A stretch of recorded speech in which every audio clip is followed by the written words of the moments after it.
প্ৰথমতে নমস্কাৰ গ্ৰহণ কৰিছোঁ আমাৰ টংলা প্ৰেছ ক্লাবৰ সকলো কৰ্মী আৰু বিষয়ববীয়াসকললৈ। BTC নিৰ্বাচন ৰাইজে অপেক্ষা কৰি মানে যোৱা এপ্ৰিলৰ 4 তাৰিখত হ'বলগীয়া নিৰ্বাচনটো আহি ডিচেম্বৰ 7 তাৰিখত হ'ব বুলি ইতিমধ্যে নিৰ্বাচন আয়োগ অসম তেওঁলোকে ডিক্লেয়াৰ দিছে। মই 32 নং ভেৰগাঁও সমষ্টিৰ UPPLৰ প্ৰাৰ্থী আৰু ভেৰগাঁও সমষ্টিবাসী এটুকে আহ্বান কৰি পেলাই মই তেখেতৰ ওচৰত গৈছিলোঁ যে যোৱা 2003 চনত আমাৰ BTC চুক্তি হৈছিলে আৰু এই BTC চুক্তি আজিলৈকে 17 বছৰ হ'ল। এই 17 বছৰ কালত হাগ্ৰাম মহিলাৰী ডাঙৰীয়া চিফ হৈ পেলাই শাসন কৰি আছে। তেওঁ 2 বছৰ ইণ্টাৰিমত চিফ হ'ল, তাৰপিছত নিৰ্বাচিত হিচাপে 15 বছৰটো তেওঁ চিফ হ'ল। এই 15 বছৰ আৰু 2 বছৰ 17 বছৰত BTCৰ বিভিন্ন অঞ্চলৰ মানুহখিনিৰ লগতে আমাৰ ভেৰগাঁও সমষ্টিৰ মানুহখিনিও উন্নয়নটো বিচাৰিছিলে। আমি দেখিলোঁ 32 নং ভেৰগাঁও সমষ্টিত ভেৰগাঁও মহকুমাৰ সদৰটো আছে, কিন্তু এই সদৰ আছিল যদিও আজিলৈকে এই সদৰ কমিটি বা সদৰখন যিমানখিনি উন্নতি হ'ব লাগে, যিমানখিনি উন্নয়ন হ'ব লাগিছিলে ইমানখিনি নহ'ল। আজি আমাৰ 32 নং ভেৰগাঁও সমষ্টিত খোৱা পানীৰ কাৰণে মানুহে হাহাকাৰ হয়, যাতায়াতৰ ব্যৱস্থা আজিলৈকে শোচনীয় হ'ব পৰা নাই। ঘাই কেইটামান ৰাস্তাটো হৈছে, কিন্তু ঘাই ৰাস্তাৰ পৰা অলপ ভিতৰত সোমোৱা ৰাস্তা যিবিলাক আছে সেই ৰাস্তাবিলাক আজিলৈকে মানে ভাল হোৱা নাই। হাতী মানুহৰ সংঘাত আজিও আমাৰ ভেৰগাঁও সমষ্টিত হৈ আছে। ইতিমধ্যে ওদালগুৰি জিলা 16জনকৈ অধিক মানুহ হাতীৰ লগত সংঘাত হৈ পেলাই মৰিছে। বছৰে হাতী আৰু মানুহে মৰে, হাতীও মৰে মানুহ মৰে। তো সেইখিনি এটা আমাৰ কাৰণে ডাঙৰ সমস্যা। আৰু আমাৰ ভেৰগাঁও সমষ্টিত এতিয়ালৈকে শিক্ষা অনুষ্ঠান যিবিলাক হ'ব লাগিছিলে, কলেজ এতিয়ালৈকে চৰকাৰী এখনো নাই।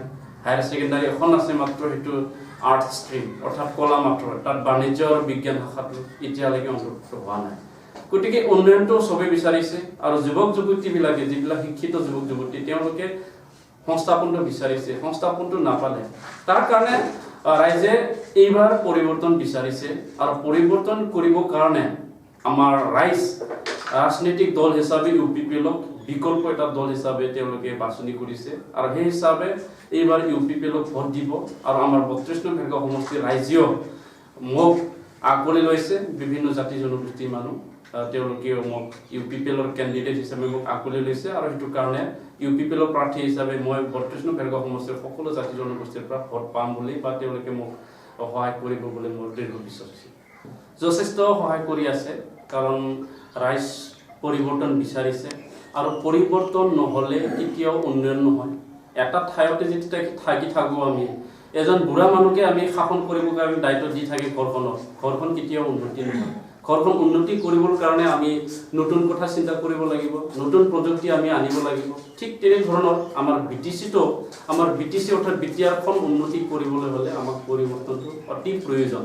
গতিকে পৰিৱৰ্তনৰ যিটো আমাৰ শ্লোগান, এই শ্লোগানটো আমাৰ যুৱক যুৱতীয়ে হওক, আমাৰ যিখিনি সমাজৰ বুদ্ধিজীৱীখিনি আছে বা আমাৰ যিখিনি সচেতন নাগৰিক আছে তেওঁলোকে অতিকৈ মানে সন্তুষ্ট হৈছে আৰু এই পৰিৱৰ্তনৰ শ্লোগানে আমাৰ BTRবাসীক চুই গৈছে। সেই হিচাপে আমাক পৰিৱৰ্তনৰ যিটো শ্লোগান UPPL হিচাপে যথেষ্টখিনি আমাক সহায় কৰিব বুলি আমি বিশ্বাস কৰোঁ। আমি 30,000ৰ ওপৰত আমি ভোট পাম বুলি আমি আশা কৰিছোঁ। 32 নং ভেৰগাঁও সমষ্টিত 56,000 ভোটাৰ আছে। তাৰে ভিতৰত আমাৰ যিহেতু 79টা বুথ কমিটি আছে আমাৰ, অৰ্থাৎ চেণ্টাৰ আছে, তাতে আমি বুথ কমিটি গঠন কৰা কমপ্লিট হৈছে, পেজ হেড কমপ্লিট হৈছে। আমাৰ তিনিটা শাখা parent body, youth cell, women cell, এইখিনি আমি প্ৰাইমাৰী লেভেলত লাগি আমাৰ মানে গঠন হৈছে আৰু আমাৰ এক্সিট পোল 32,000 ইতিমধ্যে ওলাইছে। গতিকে আমি 30,000ৰ ওপৰত ভোট পাম বুলি আমি আশা কৰা হৈছে। মই MCLA হিচাপে নিৰ্বাচিত হোৱাৰ পিছত প্ৰথম পদক্ষেপ হ'ব, যিহেতু বহুত বছৰ আন্দোলনৰ পিছত আমাৰ বড়োলেণ্ড টেৰিটৰিয়েল ৰিজন অৰ্থাৎ BTR চুক্তিটো ৰূপায়ণ হৈছে। এই চুক্তিৰ দ্বাৰা আমাৰ সমষ্টিটো কেইটামান অনুষ্ঠান প্ৰতিষ্ঠান আহিব। এই অনুষ্ঠান প্ৰতিষ্ঠানটো আমি প্ৰতিষ্ঠা কৰাৰ কাৰণে প্ৰথম পদক্ষেপটো ল'ম। দ্বিতীয়তে মই ল'ম আমাৰ অঞ্চলত যিখিনি যুৱক যুৱতী নিবনুৱা হৈ আছে, এই নিবনুৱা যুৱক যুৱতীবিলাকক স্থায়ীভাৱে সমাধান কৰিম আৰু সামূহিকভাৱে আমাৰ সমষ্টিখন উন্নয়নৰ কাৰণে যিখিনি কাম কাজ কৰিব লাগে এইখিনি কাম কাজ কৰাৰ কাৰণে মই পদক্ষেপ হিচাপে ল'ম। ইতিমধ্যে আমাৰ ৩২ নং ভাৰ্গ সমষ্টিত 4জন প্ৰাৰ্থী আছে বুলি মই জানো বা আমি জানো যে UPPL, BJP, BPF আৰু ভোটাৰ্ছ পাৰ্টি। তো এই 4জনৰ ভিতৰত আমাৰ যিখিনি কাম কাজ যিখিনি আগবাঢ়িছে, যিখিনি অগ্ৰগতি আমাৰ কাম কাজ হ'ল দলীয়ভাৱে ৰাইজৰ লগত মত বিনিময় যিখিনি আমি আগবাঢ়িলোঁ, UPPL দলৰ লগত আমাৰ কেণ্ডিডেট বা মোৰ লগত ভাৰ্গ সমষ্টিত প্ৰতিদ্বন্দ্বিতা অৰ্থাৎ কণ্টেষ্টত আহিব পৰা প্ৰাৰ্থী মই এতিয়ালৈকে দেখি পোৱা নাই। কোনোবা দলে ছেকেণ্ড পজিশ্যনত থাকিব, কিন্তু এই ভোটৰ যিটো ব্যৱধান সেইটো অধিক হ'ব। মই যিটো লক্ষ্য কৰি আছোঁ, আমাৰ ভেৰগাঁও সমষ্টিত ছেকেণ্ড পজিশ্যনত থাকিব পাৰে ছিংগল ডিজিট নাম্বাৰত BJP। নাই চাওক, 15 বছৰ ধৰি হাগ্ৰামা মহিলাৰ নেতৃত্বত আমাৰ ইয়াত BPF চৰকাৰ হ'ল BTC। সেই নেতৃত্বত থকা ভেৰগাঁও সমষ্টিত বৰ্তমান 5 বছৰীয়া কালৰ কাৰণে নেলচন বড়ো MCL হৈ আছিলে। তাৰ আগত 10 বছৰৰ কাৰণে ৰাতিৰাম বড়ো ডাঙৰীয়া MCL হৈছিলে। আমাৰ ভেৰগাঁও সমষ্টিত 15 বছৰীয়া যি BPFৰ শাসনকালত MCL আছিলে সেইটো আমাৰ কাৰণে প্ৰত্যাহ্বান নহয়। কাৰণ 32 নং ভেৰগাঁও সমষ্টিক তেওঁলোকে যিমানখিনি উন্নয়নৰ কাম কৰিব লাগিছিলে সেইখিনি উন্নয়ন কাম কাজ ৰাইজক কৰি দিয়া নাই আৰু তাৰ বাবে ৰাইজে সন্তুষ্ট নহয়। সেই হিচাপে মই এইবাৰৰ প্ৰাৰ্থী নেলচন বড়ো ডাঙৰীয়া মোৰ কাৰণে প্ৰত্যাহ্বান হ'ব বুলি মই কেতিয়াও নাভাবোঁ। UPPL হিচাপে BJPয়ে আমাৰ BTC নিৰ্বাচনত খেতি কৰিব পৰা বা দল বা খেতি কৰিব পাৰিব বুলি আমাৰ বিশ্বাস নহয় বা তেওঁলোকে খেতি কৰিব নোৱাৰে বুলি মই ক'ব বিচাৰোঁ। আৰু আমাৰ 32 নং ভেৰগাঁও সমষ্টিতো BJPয়ে কোনো ধৰণৰ আমাৰ UPPLক ক্ষতি কৰিব নোৱাৰে। কাৰণ আমাৰ বিশেষকৈ আমাৰ মংগলদৈ সমষ্টি পাৰ্লিয়ামেণ্টাৰী কনষ্টিটুৱেঞ্চিত BTC কোনোমতে নতুন নহয়।